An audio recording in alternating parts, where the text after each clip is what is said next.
record it, get that done. Okay, well, good afternoon. Welcome to Physics 2820, Lecture 16.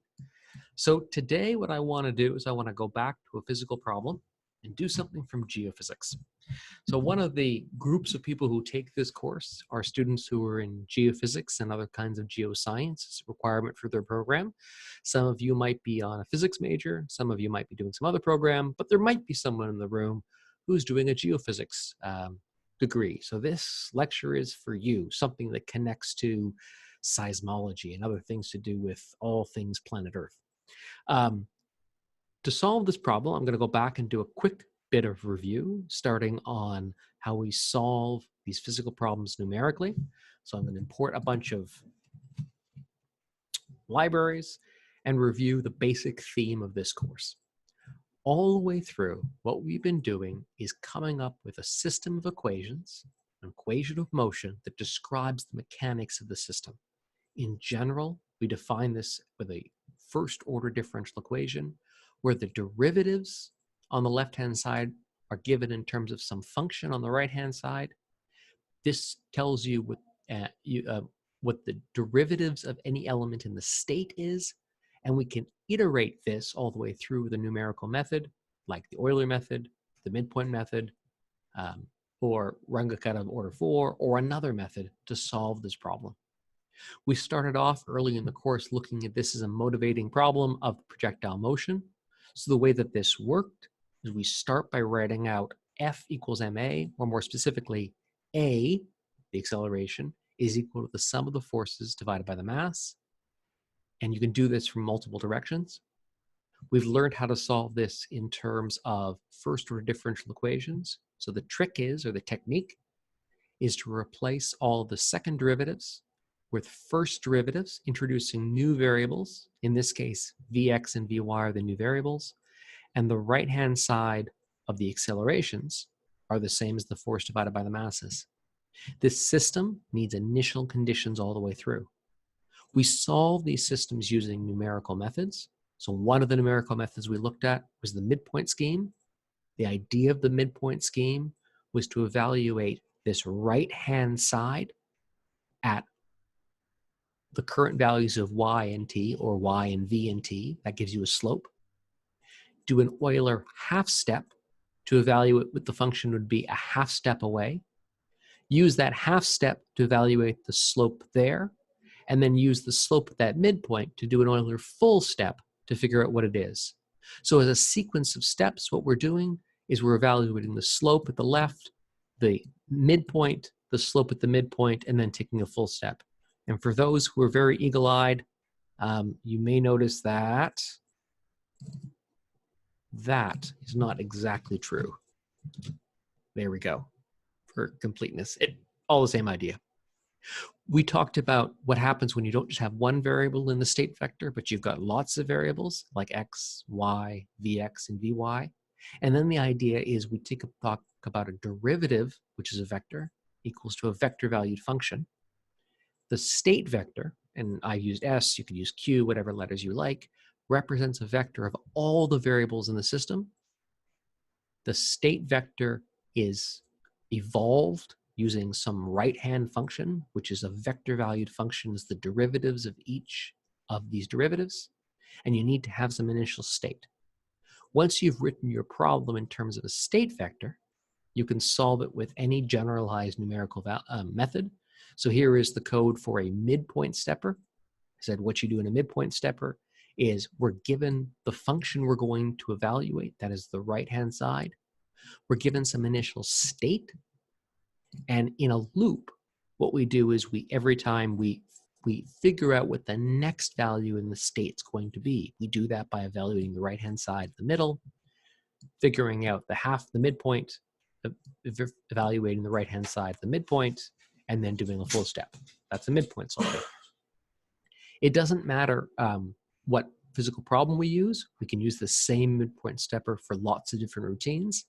So if I do it for the problem of projectile motion, define some parameters, basically unpack the state, define what the right-hand side is. This is the derivatives of each one. This whole thing is what the right-hand side vector-valued function is.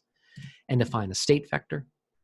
Then to solve this problem, what we can do is we can create a stepper and run through that or iterate through it, pulling out the values of x, y, vx, and vy. So if I run all these parts of the code, let me just go through and do that now. We see that we get projectile motion, which is not too surprising. If you throw a ball up with an initial velocity, it's going to go up and down in x and y. And one of the benefits of splitting up the physical problem from its numerical solution is now we can replace it with any other numerical solution. One of the numerical models that comes built in to the Python ecosystem within SciPy, Scientific Python, is something called ODE-int. We typically say we integrate an ordinary differential equation. So this is very similar to the midpoint stepper. It's something that solves a system of equations defined by the right-hand side, give an initial state for some array of time. So we set it up, we run it, and we get exactly the same results. Now, not exactly. If you looked at the difference between this one and this one, you'd find that they're not precisely the same up to finite precision, but they're basically the same answer. It's just a different numerical method. This numerical method has the advantage that its time step is being chosen automatically so that it runs as quickly as it can while preserving its precision and accuracy. Okay, so that's just a review of what we've done several times in this course, and there's sort of a summary. If you want to take several lectures of this course, being able to understand how we get from this first generic differential equation through a problem, through a different scheme, and solve it and plot it, what you've seen is a snapshot of many of our lectures in this course. What I want to do in this lecture is apply it to a specific physical problem, that is seismology. Okay, so the way that I'm going to introduce this is I'm going to go, as I've done before, find a good YouTube video that introduces the idea. And specifically, I'm talking about seismic visualization and how you can use seismology to infer what's going on underneath the Earth. What I'm going to do is, and now someone can tell me if this isn't working, but I'll open that up. Okay. Oh, I want it to be, oh. Seismic imaging, sometimes called reflection seismology. Okay, is that audible? Is that working? Okay, then we can watch this as a group. Seismic imaging, okay. Is an exploration method that estimates the seismic characteristics of the Earth's subsurface. The technology measures reflected acoustic energy waves and is mostly used for coal, oil and gas, and geothermal exploration. Seismic imaging provides geophysicists and geologists a method of mapping the subsurface structure of rock formations. Geophysicists and geologists interpret the data to map structural features that could potentially contain minerals, hydrocarbons, or hot rock resources. The Earth's upper crust is composed of many layers of rocks and minerals that all have different properties, such as hardness, density, and porosity. The placement and orientation of these layers give clues as to the likelihood of finding mineral, hydrocarbon, or hot rock reserves nested within them. Changes in properties between different rocks can cause reflection and/or refraction of sound waves. Seismic imaging works by sending acoustic energy waves created from a sound source through these layers and then recording how long a reflected sound wave took to be received by a microphone. This data tells geophysicists and geologists where rock properties change, thus helping find oil and gas deposits. Typically, there are two methods for producing the source sound waves. One is by using a vibrosize, and the other is by using an explosive detonation. A vibrosize is also known as a thumper or a shaker unit. It is a large hydraulic ram that is fitted to a special truck. The operator stops the truck at a location where they would like to generate a signal and uses the vibrosize to ram the ground, thus creating a series of source waves. Microphones, called geophones, that have been specially placed in an array around the survey area, pick up the reflected sound waves and record that data to a digital medium for later computer analysis. Sometimes, instead of using a vibrosize, explorers will use an explosive like dynamite to create the source wave. Explosives are placed beneath the Earth in shallow drill holes. When the explosives are detonated, an acoustic shock wave travels through the ground and is detected by an array of geophones that have been previously arranged. Because scientists know how long it takes for sound waves to travel through and bounce back from different types of rocks and minerals, careful interpretation of seismic data can give geophysicists and geologists detailed cross-sections and three-dimensional graphics of the subsurface of a surveyed area. This can help them find mineral, hydrocarbon, and hot rock resource deposits.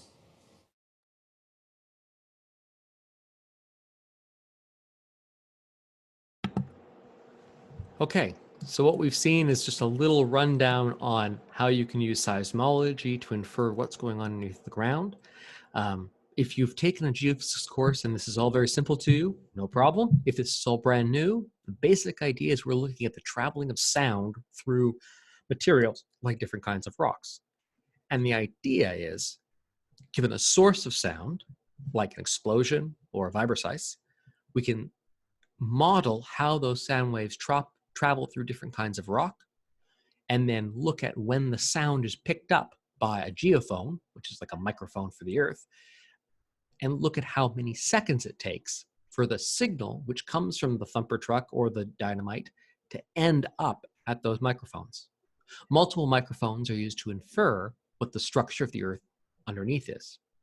And one of the things I want you to notice when we were looking at those videos is those rays, or sorry, those sound waves, even though we typically talk about them coming as waves, they're actually traveling more like rays. So one of the things I want to show you here, and I'll try and draw it out. There's that button. Let's see if I can get some nice colors going on. We need some ground. Okay, so there is the ground, right? That's all good. You'll notice that when there was a source of waves, something like what it showed you was these rays were coming out in different directions, and they would bounce off layers underneath and they'd propagate up, right? And if the rays came out at a different location, then they would bounce up. So what we have here is a source and different responses. And the idea is the amount of time it takes for it to travel along these curves, called rays, gives you information about what kind of material that sound wave needed to travel about. We know that waves travel as oscillating motions, but waves also have a sense of direction. A wave is propagating in a particular direction. Now you can think about this as being an entire wave crest, right? Coming along here. But what I'm doing is I'm following the energy along one path. These paths are called rays. And the thing here is this is very similar to sort of a light ray. You can talk about a ray of light having a certain direction and angle it's propagating at. Now it does have frequency, it does have a wavelength as well, in the sense that there's a frequency or wavelength in this dimension. But you can think about sound waves like you would light rays propagating at a certain angle all the way through. As these different rays propagate through, they encounter changes in the medium. So let me just get a medium. Whoa. Okay, so there is some different layers that might be inside of our rock.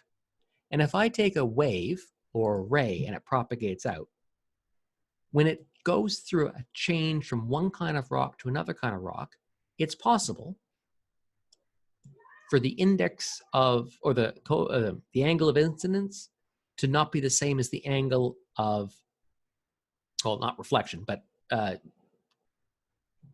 input and output, basically. You've got an angle coming in is not the same as the angle out. This is the process known as refraction.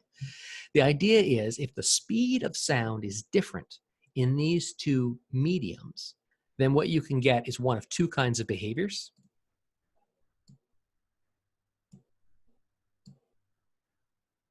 Okay? What you can get is the speed of sound up here is different than the speed of sound right here. This angle will change as it crosses over this layer from one kind of rock to another.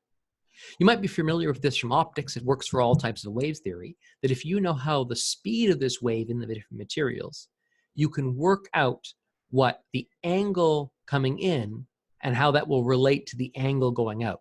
This particular idea, we don't cover it in first year physics. You'll do it in optics, but you may have seen it in other languages, in other things.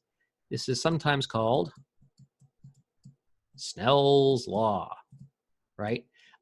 It's in several ways. Typically, what we do is we talk about the angle of incidence and the angle of refraction, right? You got two angles. These angles would be the same if the speed was always the same. But what we can do is we can relate. In optics, we usually talk about it in this way.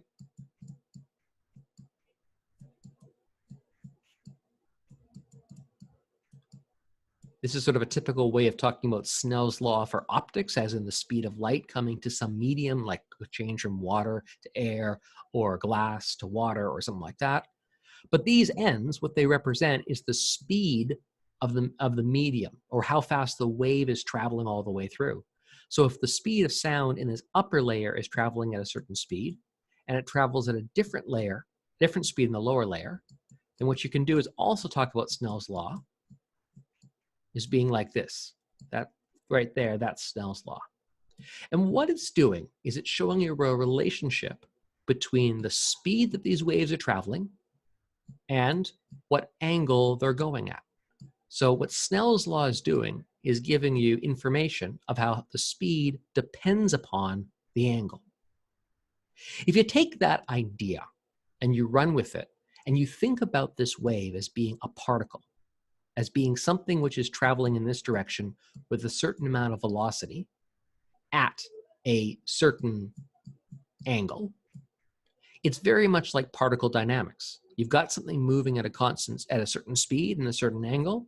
Kinematics says it will move along this ray all the way through.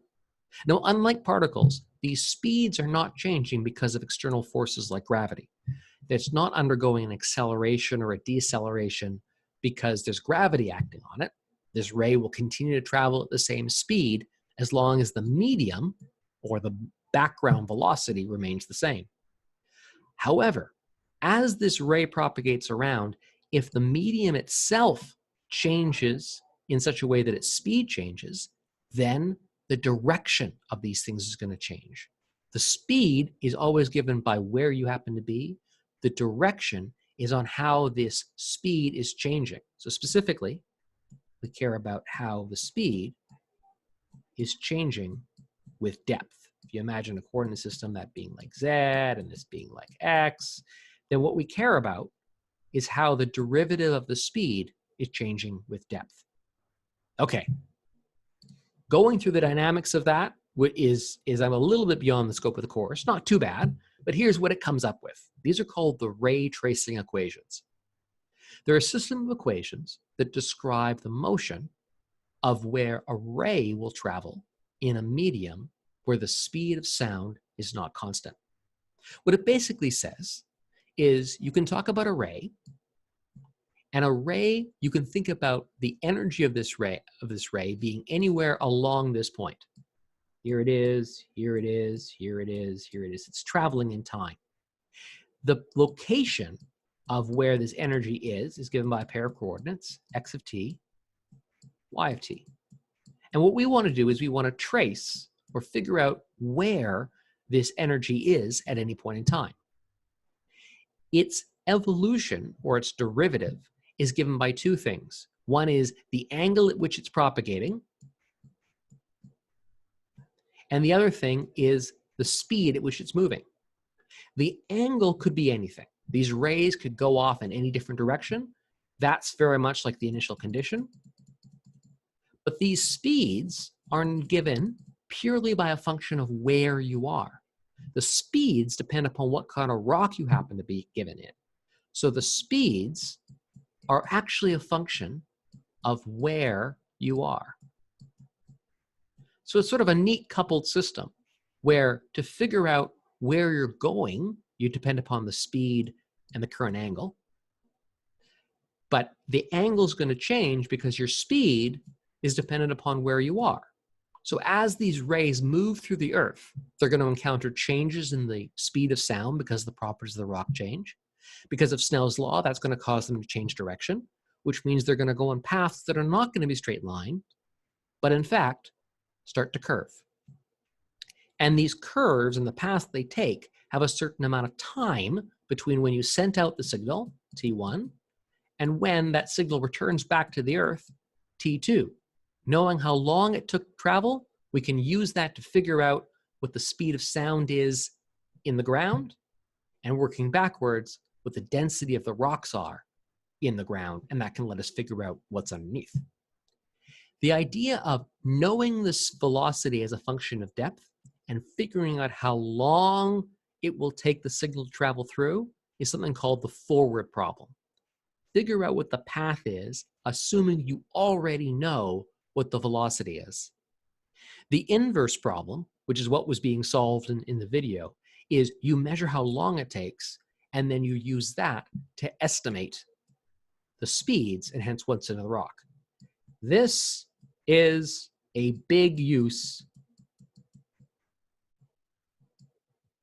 When geophysicists go out and get paid the big bucks from the natural resource companies, it's because they know how to do this kind of stuff. They know how to do the inverse problem. We're not going to tackle the inverse problem. We're going to start with the forward problem. We're going to use this system of equations as a model for how a sound wave, a seismic wave, travels inside the Earth. Assuming we know how the velocity depends upon the depth and where you are. And of course, the depths don't have to, the material in the rock could have slants and slopes and faults and a whole bunch of things. And we're going to figure out how long it takes for these signals to get through the ground from where they start to where they end up. What this will also show is that these sound waves actually bend as they travel through the Earth all the way through. Okay, so that's a bit of a overview of this idea of ray tracing as applied to seismology. Before we look at solving this problem, is there anything about my description that needs more discussion? Does anyone want to ask a question or be like, well, does that mean, or perhaps there's a geophysics student in here who wants to be like, yeah, you didn't quite explain that right. And the real thing is, any comments? Okay, not hearing any? Let's proceed. So the question here, our goal in this computational physics course, computational mechanics, is given this system of equations and assuming you know how the velocity depends upon where you are, figure out, solve for the position x, y of a ray traveling through the Earth. That's the goal. Okay, so we're going to do the forward problem. So I said the forward problem, the idea is you assume you know what the structure is. So let's just assume that as you go into the Earth, the rocks get denser. Okay, you've got fluffy, light, sandy rocks at the top, and you've got hard granite rocks at the bottom. Density increases as you go down. One of the results that people who've gone and taken measurements of core samples and measured how long sound takes to travel through them is there's an approximate linear relationship between the speed of sound in a rock and its density. This relationship is called Birch's law, and it basically says empirically that the speed of sound in a rock is proportional to its density plus an offset. In the sense of, in appropriate units, if rho, the density of the rock, is in thousands of kilokms, no, not kms, kilograms, there we go, kilograms per meter cubed, then if you multiply that by 0.33 and add in 2.2, you'll get the speed of sound in kilometers per second. And over the range of typical densities of rocks, limestones and granites and basalts and such, this is a reasonable approximation for the speed of sound. So let's set up our system where the density of the rock is increasing as we go down into the ground. So here's my setup. I'm going to start by creating an array for a whole bunch of different values of y and a whole bunch of different values of x. This idea is something called building a grid. And what we're really doing is we're imagining a region of the ground, and then within this ground, you've got two axes. You've got basically an x-axis along this direction, and you've got a y-axis around this direction. So just to give these things some labels, this is the x-axis, and this is the y-axis. And the way that I'm going to set this up is I'm going to have x going from 0 all the way out to 120 kilometers, okay? And 0 at the surface all the way down to minus 40 kilometers, okay? It's approximate, but the idea here is we're talking about fairly large domains all the way through. So this is like a big region. I realize that in seismology you would be dealing with this quite big, but it's approximate. What I'm going to do is this is defining a whole bunch of points along the x direction and a whole bunch of points along the y direction. That's what these two lines are doing. They're defining grids that are separated by 100-meter intervals. Density is given as a function. Given any value of x and any value of y, this function looks up what the density is at the rock. So if I'm at a certain point of x and a certain point of y, this is a certain point of x comma y. If I take that number and stick it into this function, I'm going to figure out the density at that value of x and y.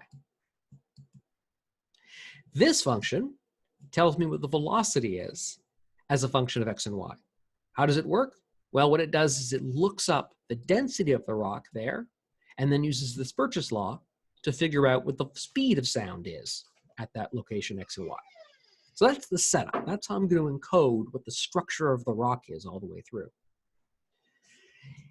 If you go and you make a plot of this, so this code is now going to make some plots. It's going to make a plot when x is equal to 0 as a function of y versus y. So what you can see is as you go into the rock, y equals 0, minus 5, minus 10, minus 15. As you go down into the continental crust, the density tends to increase. Because the density is increasing and velocity depends linearly on density, then it goes all the way through. There's a comment from in the chat, the density only uses the y parameter from the x and y. Correct. So in this first model, we're assuming that as you go down, it gets more dense. There's no variation left to right. So there's no change in the density as you go further east or further west in this first model, but there could be. I could put in a dependence on x to get a more complicated diagram, and I do have an example of that later on. But right now, my density depends only about how deep into the earth we are. Okay, what we're going to do is we're going to model this. We're going to model the trajectory of a ray in the earth.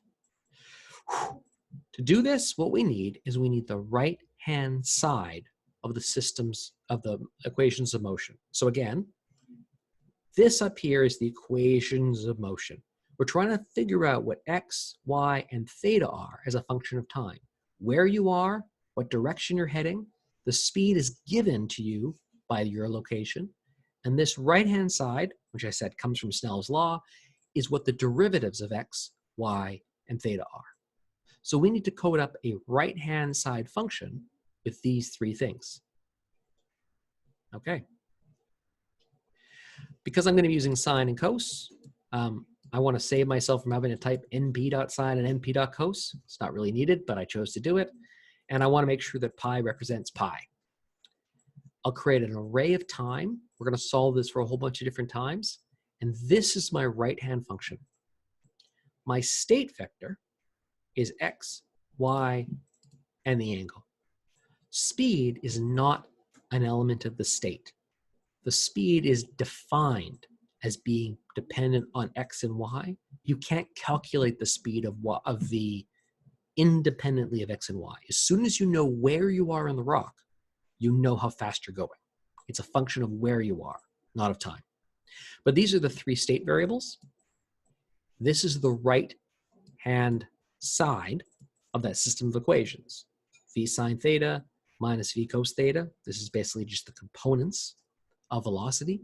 And this one right here is given from when you take the derivative of Snell's law.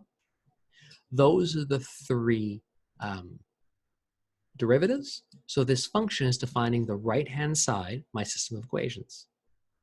As initial conditions, what I'm doing is saying, okay, I'm going to start at a location of x equals 0, y equals 0, and an angle of 45 degrees. So what I'm doing is I'm sending a ray of sound into the earth at an angle of 45 degrees to the vertical, right? So I'm sending in that ray, and I want to look at where it's going to end up. Now, to do this calculation, we already have a function v of xy, and we have a v of xy right here. They're no problem.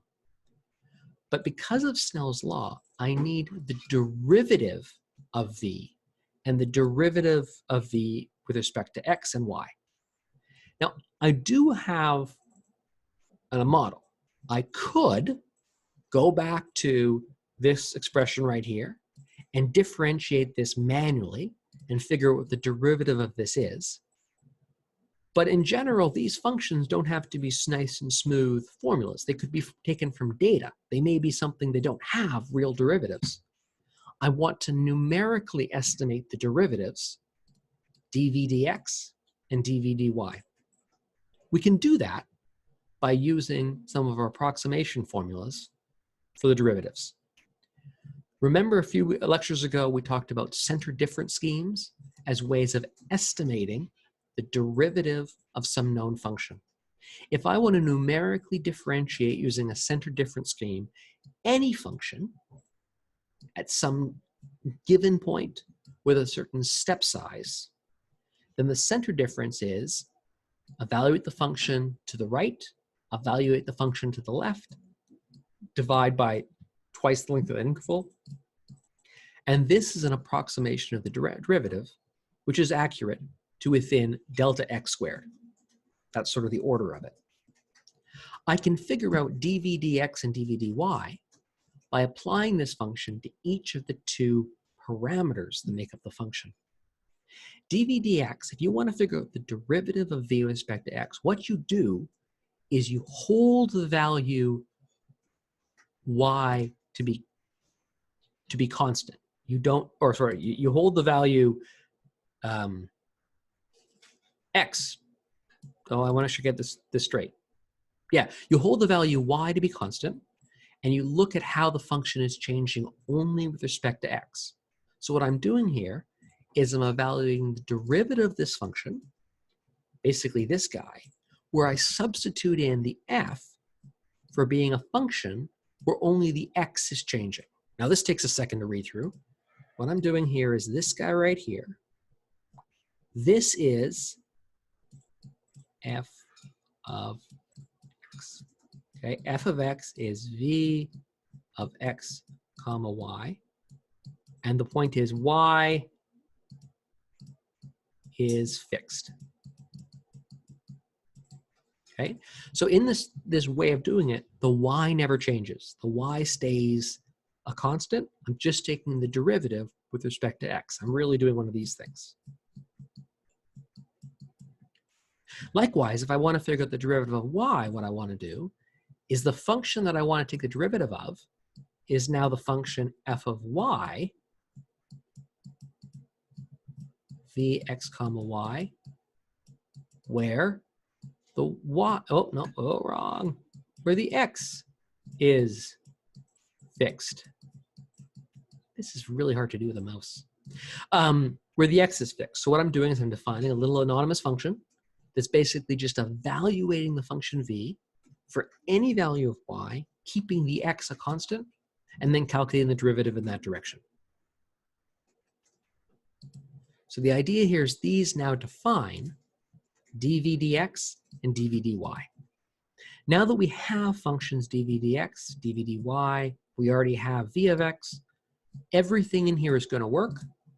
So if I evaluate it, what I can do is I can use any stepper I want. I'm going to use SciPy's ODE int integrator, but you could use any solver you want, a midpoint scheme, an RK4, and show you what the path is. So here we go. This right here is the starting point. Y equals 0, x equals 0. The ray is sent with an initial direct value of 45 degrees with respect to the horizontal. The reason this doesn't look at 45 degrees is because of the aspect ratio. From here to here is minus 25. From here to here is 120. If you want to make sure that the axis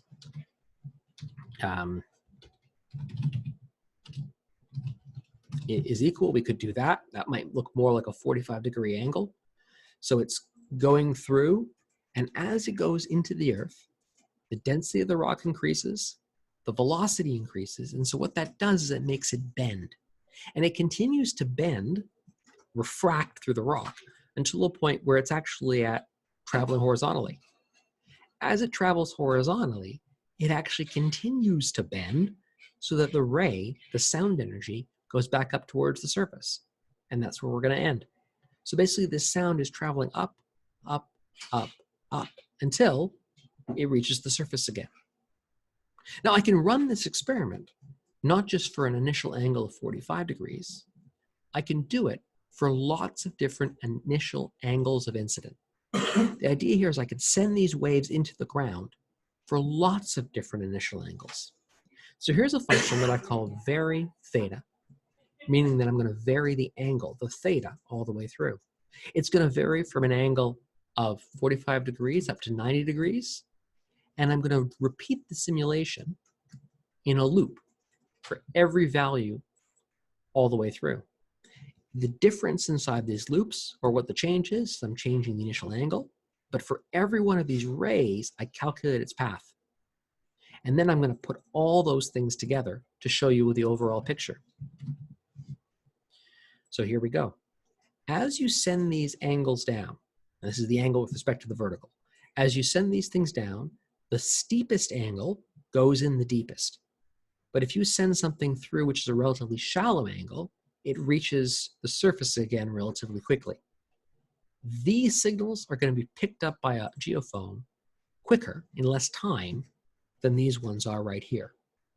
But this is what it would be if you had a linearly increasing density all the way through. So this picture is what you get from this kind of relationship of Y versus density. Now, this representation of density is not too bad. It's a linear plot. It's saying, okay, as I go deeper into the Earth, this is the density. But I think it would be more instructive if we could actually show this structure as true layers, or something that did not change horizontally, but did change vertically. So a way of visualizing the information would be a plot like the following. I've already explained that what we're doing is we're coming up with a grid in X and in Y all the way through. So what we've got is we've got a bunch of X coordinates along this axis and a bunch of Y coordinates along this axis. We talked about making little ticks at different points all the way through. This is discretizing in X. This is discretizing in Y. If I want to fill in this grid so that I'm actually talking about every combination of X and Y, you can imagine like a checkerboard sort of pattern. This is what the NumPy function mgrid does. It goes and it finds what the cross points are for all these guys. It figures out and calculates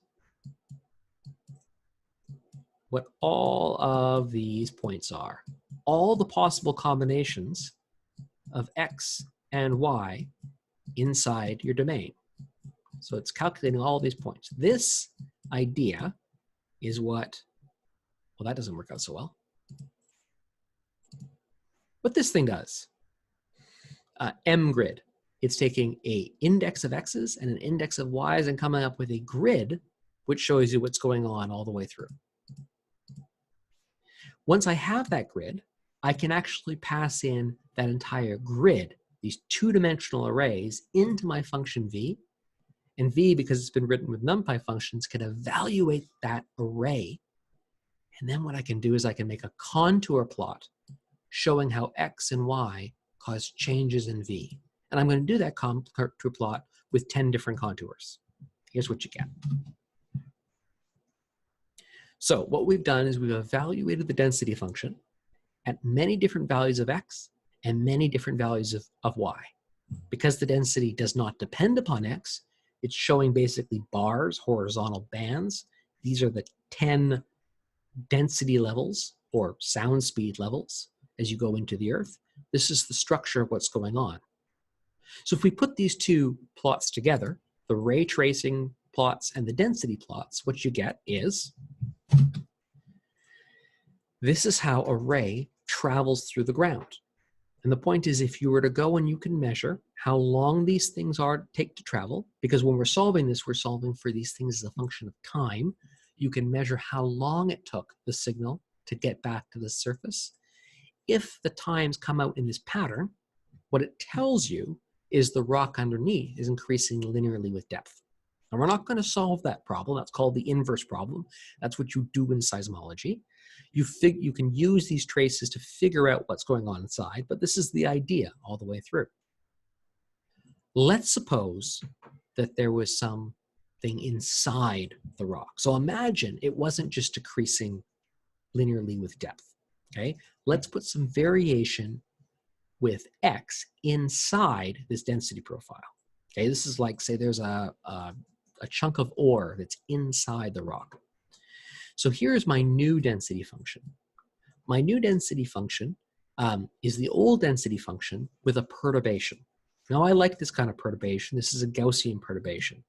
You might be able to read it. What it is, it's saying, here's a function which is an exponent e to the minus x squared minus e to the minus y squared. It's sort of like little Gaussians, right?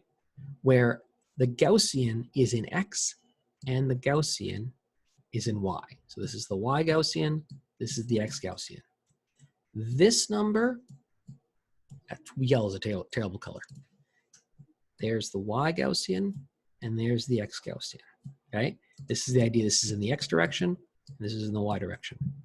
This value right here is telling you at what location x there's a perturbation.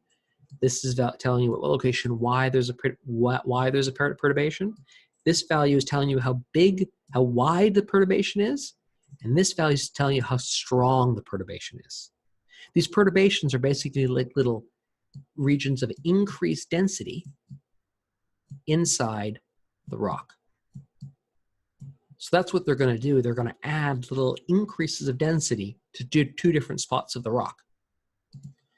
So if I take that and add that to my original background, here's what we're going to get as a structure.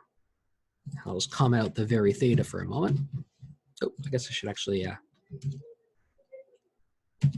I've now changed the density. So here we go. We've got this little perturbation, that is this increase in density up here in the top left, and this strong increase. So we can imagine this might be some iron ore that we're trying to detect. If we send those same rays through this thing, here are the path it's going to be.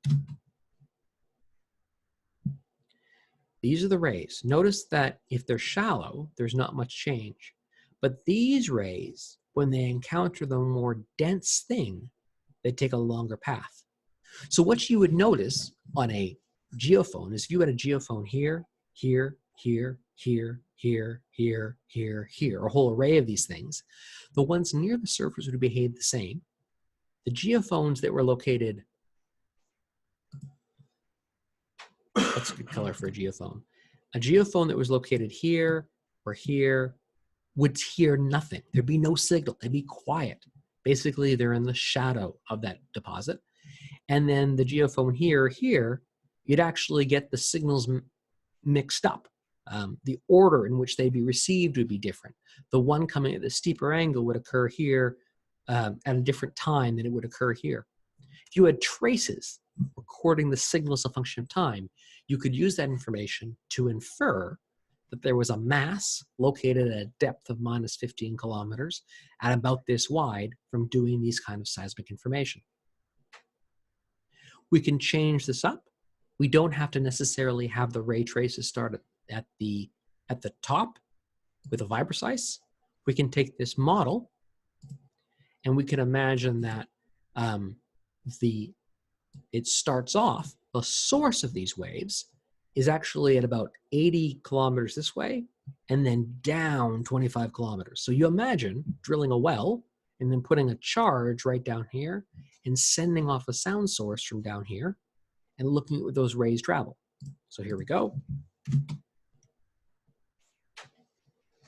Imagine you put a blast right here and you had hydrophones all the way along the surface.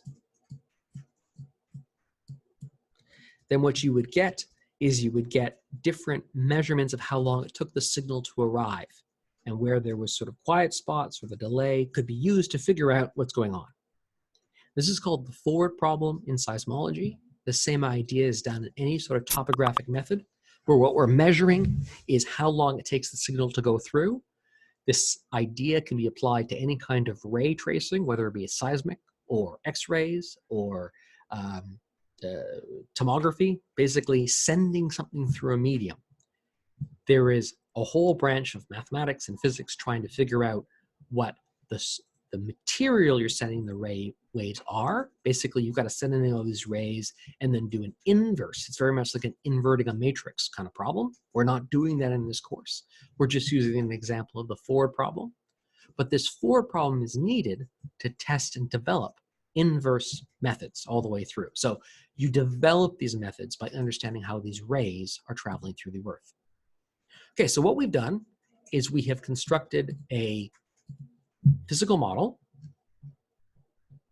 Okay, and the physical model is the ray tracing equations. It's based on this idea of Snell's law, and we've solved it to explore what it might mean. And what I want you to take away with this is that just given some piece of physics, you have the skill set to be able to solve complex systems of equations and explore what they might mean. You can come up with a demo or a simulation of what would that mean if you can describe something in terms of a system of equations, a dynamical system of the equations of motion all the way through. Okay, so that's traveling from seismic imaging. I've got one other topic I'll talk about today, but are there any questions on how that demonstration worked, or the ray tracing equations, or how I set up this thing, or the varying of the angle?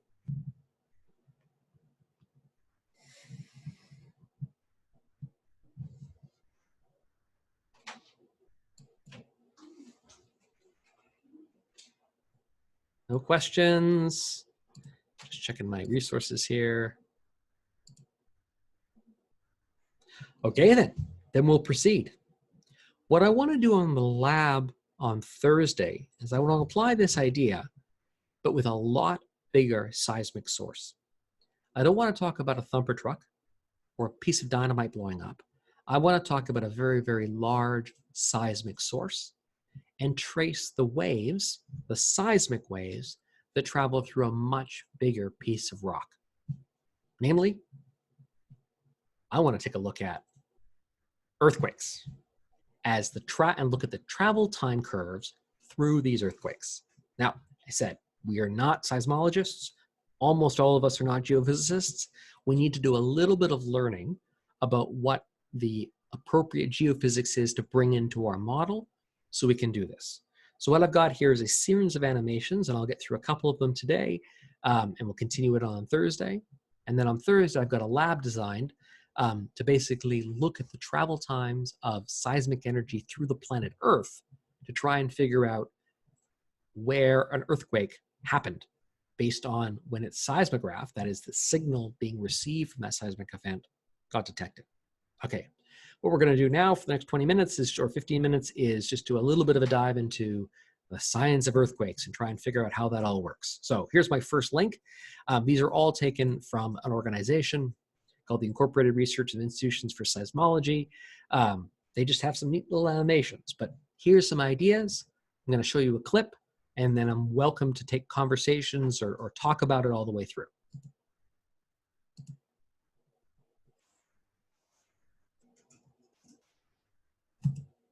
Body waves from distant earthquakes travel a curving path through the Earth, arriving at seismic stations from below. The compressive motion of a P wave is in the direction the wave travels, thus the motion of the seismometer will be mostly vertical with little horizontal motion. The S wave has a shearing motion perpendicular to the ray path, thus the S wave produces chiefly horizontal movement. Surface waves travel in an undulating pattern across the surface of the Earth, producing up, down, back, forth, side-to-side motion. The seismogram merely depicts motion, not direction of motion. The movement of the building is exaggerated to show the relative motion of each wave, only detectable by seismometers at this distance. Okay. So what we have here is a little video, a clip, that's trying to show how an earthquake seismic ray propagates through the Earth. There's a couple of things I want to draw your attention to. One is the way we're going to model these is through rays. That is the path the seismic energy, the sound energy, is propagating through the planet Earth. Some of that sound energy propagates through the center of the Earth. That's those lines that were curved. And some of that energy propagates along the surface of the Earth. Earthquake seismic waves travel in more than one different kind. When we're talking about sounds in fluids, the only way a fluid can support a sound wave is by waves of compression and rarefaction. That's a pressure wave. In a solid, sound can travel in more than one way. It can travel as a pressure wave, and it can travel as a shearing sort of way of sliding back and forth. These are called P waves, primary waves, pressure waves, and secondary waves, shearing waves, secondary waves. There's even other ways. The surface of the Earth can actually move up and down. These are called rolling waves, and specifically they're called either love waves and Rayleigh waves are two other kinds. So there's lots of different ways for seismic energy to propagate all the way through. What we do in terms of earthquake dissection is we've got these devices called seismographs. Basically, they're masses on springs, or at least is a mechanical way of building one, and you're measuring how much this mass oscillates left, right, up, down as a function of time. When the Earth isn't moving, they don't move, but when they start to move, they'll record something. Now, traditionally, this is measured with a pen being attached to the mass and on a roll of paper. But of course, there's digital versions and accelerometers for all these things right now. So a seismograph is something that are scattered all over the Earth. And when an earthquake happens, it generates a lot of seismic energy. That seismic energy propagates through the Earth and is felt farther away. As the video indicated, if there's an earthquake at the equator, you're not going to feel anything at the North Pole. This is being exaggerated. But these seismographs are very sensitive instruments, and they can pick up some signal, some rocking motion at time. These different kinds of waves travel at different speeds. A P wave travels faster than an S wave, which travels faster than a surface wave. That'll turn out to be quite important. Okay, this site, irisedu.earthquake, has a lot of neat information about earthquakes in general. So just before we leave it, I will click on here, earthquakes, and show you that we always have earthquakes going on our planet. Here is the recent earthquake map. There we go. There are all the earthquakes that have happened recently. The scale here is red happened today, orange happened yesterday, yellow in the last 2 weeks. So anything in red, there's been a earthquake occurring. And the scale is given. Well, look at that. That's like an 8 magnitude 8 occurred just beside or north of New Zealand, east of Australia. The interactive seismic monitor. Well, that's neat. Cool. Let's try and find this one. South Pacific. No, Southwest Pacific? Oh, it doesn't matter. The point is we have information that's being collected in real time about these earthquakes. You can go and you can download this information and take a look at any earthquake you might have heard about or anything that you heard, and you can figure out or you can find the data from the seismographs. These seismographs are used to figure out where these earthquakes occur. We're using that information as a seismic source, and we're going to look and model how those seismic waves travel through the Earth. Okay, so that's the first little bit of information. So we'll stop there, and we will ask, were there any questions about this idea of a seismic wave traveling through the Earth?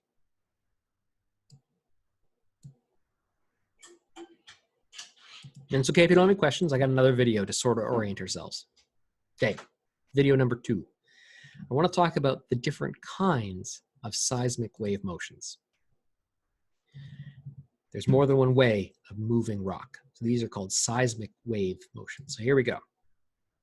I'll make this, oh, I'm not allowed to make this one big. This is an animation, which is a bit different. Here we go. This is a P wave in the sense that the particles get compressed and propagate forward. This is what you typically think of as a compression wave or a sound wave. You can see that over time, what's happening is the signal, the sound wave is propagating because the stone or the rocks are being compressed. This is what a sound wave is doing. And you can see that the motion moves forward and backward. This is a longitudinal wave. This kind of traveling wave is called a P wave, and it's what we experience when we talk about sound in air or in water. If the material is a solid, unlike air or water, then you also can have what's called a shear wave or an S wave. If it's a solid, then you can have a shearing motion. Here we go. Can you see the up-down motion? So this is a different kind of wave motion that only can exist in solids, that's something that can support shear forces all the way through. And so the idea here is the motion is transversal now. The wave is propagating in the X direction, but the motion is in the Z direction or the Y direction. These are S waves, secondary waves. Finally, there are Rayleigh waves and Love waves, waves that travel on the surface of something. So here's a Rayleigh wave motion. Okay, and you notice that what's going on is just the surface which is being displaced. Take a look at the particle of that black dot, and we'll see sort of what a Rayleigh wave is doing. This is actually very similar to what a water wave would do. A water wave, each particle would make a circle all the way through. So a Rayleigh wave is like what a surface wave would do. And then you've got what's called Love waves.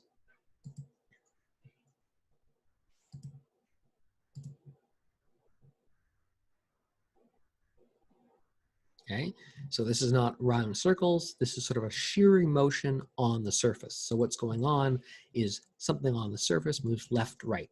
It's sort of like a surface traveling shear wave, if you want. So those are 4 different kinds of waves that can be generated. Love waves and Rayleigh waves travel along the surface, and they're the slowest ones. P waves and S waves travel through the interior of the planet and travel through something that's solid. And the P wave travels always faster than the S wave. Different kinds of motion you get in mechanics.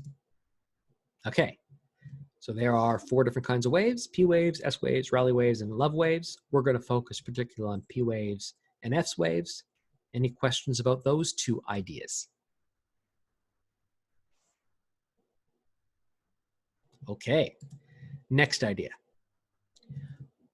What I want to look at is how seismic waves from earthquakes will propagate to one seismic station, one seismograph, a device that's going to measure these vibrations. So here we go. So what we're going to look at is the propagation time from different earthquakes as the signal arrives at one seismic station, one seismograph all the way through.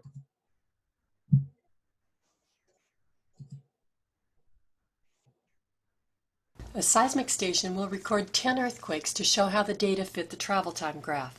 The first earthquake occurs about 3,000 miles from the seismic station. P, S, and surface waves leave the hypocenter of the earthquake, and their arrivals are recorded on the seismograms. Only the first earthquake shows the wavefront migration, but the arrival of each wave is shown on their respective seismograms. Notice that the farther the earthquake is from the recording station, the farther apart the P, S, and surface waves are on the seismograms. The red P and blue S waves are body waves that travel through the interior of the Earth. The P wave is fastest because it is a longitudinal or compressive wave, similar to sound waves that travel in the direction of compression. The S waves are 60% slower because they have a shearing motion perpendicular to the direction of travel. The slower yet surface waves roll along the surface of the Earth in an undulating motion. Although there are no continents shown here, so we can place large earthquakes in a random pattern, we will assume an interior similar to that of the Earth. Seismograms reflect the appropriate distances.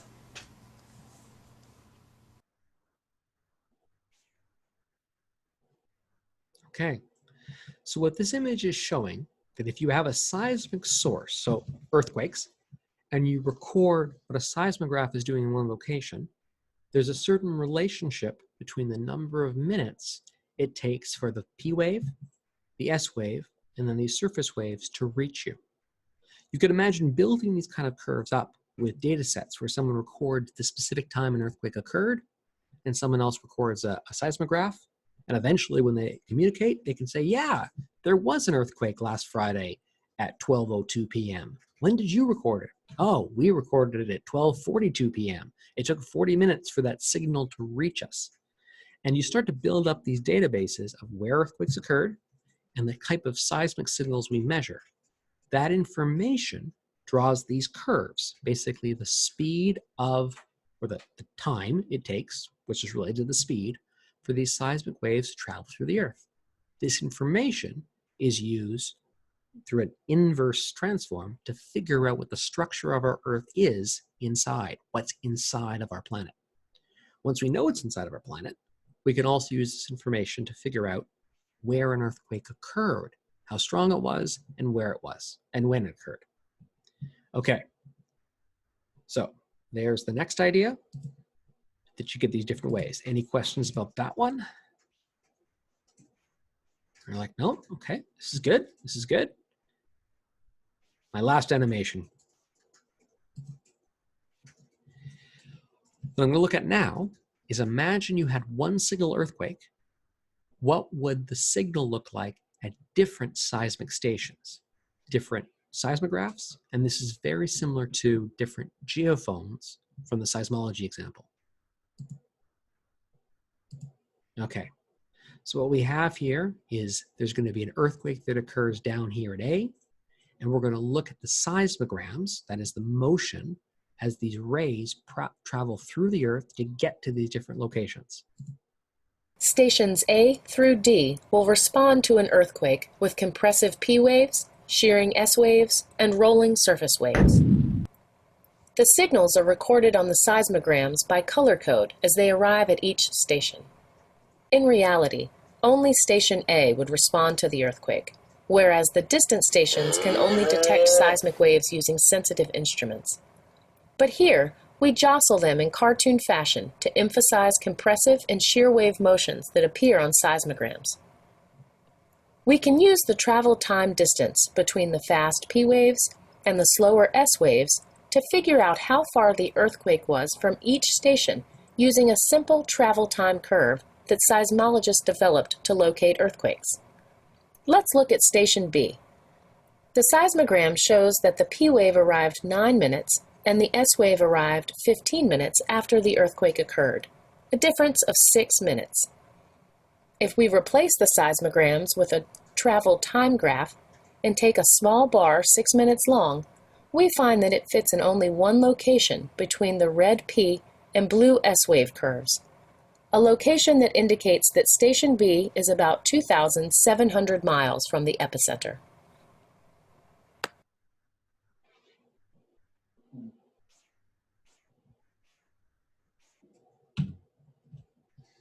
Okay, so the point there is by knowing how long it is between when you feel a P wave and an S wave, that will give you information about how far away the earthquake was. Now, when you're talking about how far away, and the problem said 2,200 kilometers, if you only get one seismograph, that will tell you how far away it is in the sense of, I know that it's 2,200 kilometers away from me in some direction. you can figure out that from where you're standing, if I was to walk 2,200 kilometers away and in some direction, I would get to the earthquake. It doesn't tell me where it came from. It just tells me how far it was. If I had a second seismograph station that also told me where it was, and I had two different measurements, then that would reduce where the earthquake happened to be to a single location, well, one of two locations on the planet. If I had a third seismograph, I could start to get information about where it was in terms of the depth of the earthquake.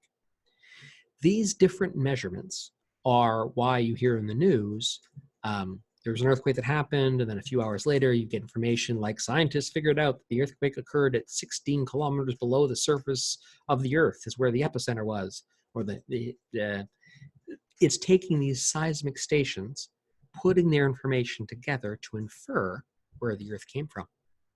It's all about the seismic travel time curves, these paths that they take going through the Earth. What I want to do in the lab is I want to solve for the ray path of a P wave and an S wave through the planet Earth.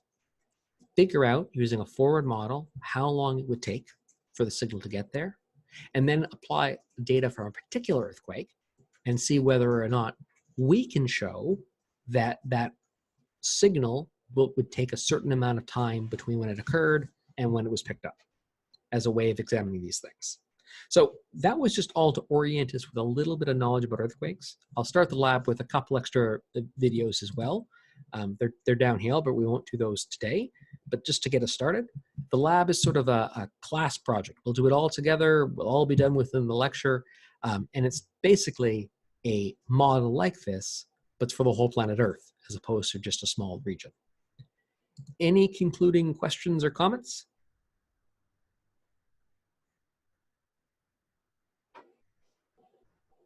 Okay then. Well, there's no lab this afternoon, but I will see everybody in class. Please, if you're calling in from home, show up on Thursday for the lecture, and we'll do earthquakes and travel time curves together as a group. Thanks very much, everyone.